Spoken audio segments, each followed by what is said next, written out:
ॐ श्रीगुरुभ्यो नमः। हरिः ॐ। ॐ श्रीपरमात्मने नमः। श्रीमद्भगवद्गीता अथ तृतीयोऽध्यायः। নমস্কার। পবিত্র একাদশী তিথিতে শ্রীমদ্ ভগবদ্ গীতার তৃতীয় অধ্যায়ের অর্থাৎ কর্মযোগ এই অধ্যায়ের ৪৩তম শ্লোক পাঠ, অনুবাদ ও সংক্ষিপ্ত ব্যাখ্যার চেষ্টা করছি। দ্বিতীয় অধ্যায়ে যে নিষ্কাম কর্মের কথা সূত্রাকারে বলা হয়েছে, তৃতীয় অধ্যায়ে তারই বিস্তার।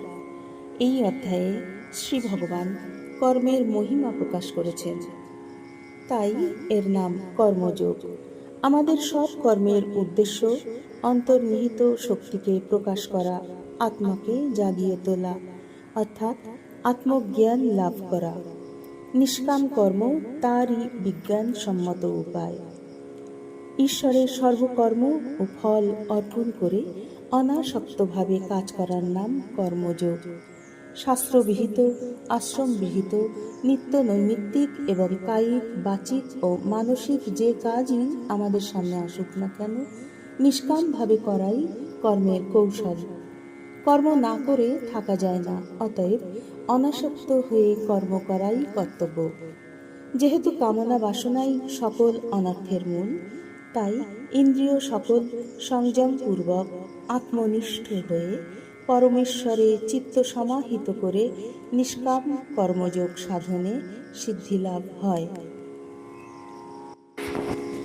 শ্রী ভগবানুবাচ এবং বুদ্ধেঃ পরম বুদ্ধ্বা সংস্তভ্যাত্মানমাত্মনা জহি শত্রুম মহাবাহো কামরূপম দুরাসদম। হে অর্জুন, তুমি শুদ্ধ বুদ্ধি দ্বারা মনকে সমাহিত করে বুদ্ধির অতীত পরমাত্মাকে জেনে কামরূপ দুর্নিবার শত্রুকে বিনাশ করো। আমি দেহ নই, মন নই, বুদ্ধি নই। আমি অজর, অমর, নিত্যমুক্ত আত্মা। আমার জন্মও হয়নি, মৃত্যুও হবে না।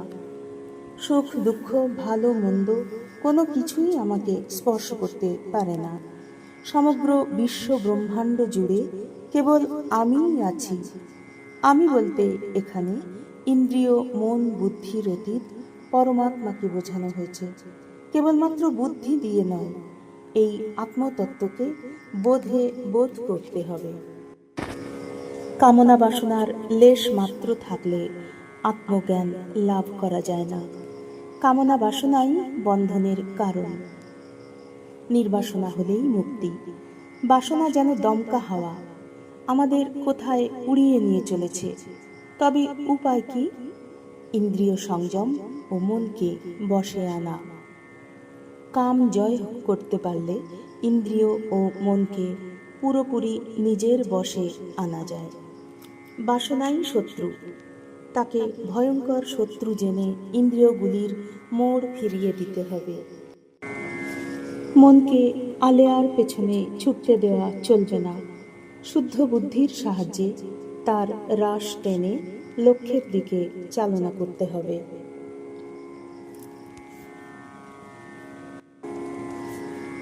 মানুষ ভ্রম রূপে সমস্ত জাগতিক আকাঙ্ক্ষাগুলি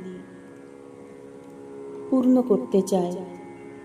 একেই বলা হয় কাম।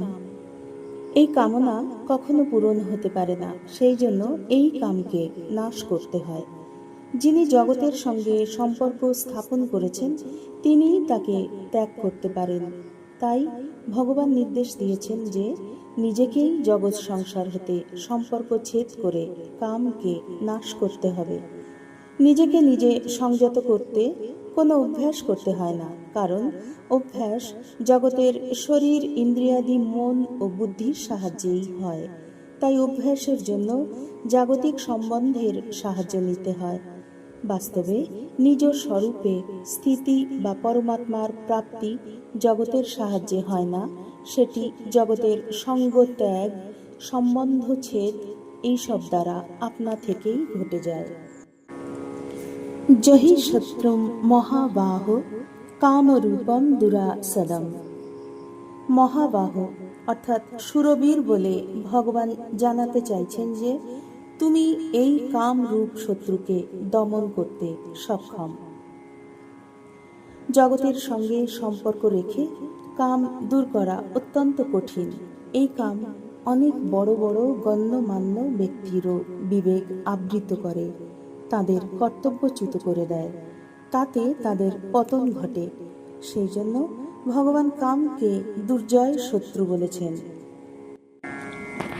এখানে ভগবান শ্রীকৃষ্ণ অর্জুনকে লক্ষ্য করে আমাদের সকলকে উৎসাহ দিচ্ছেন।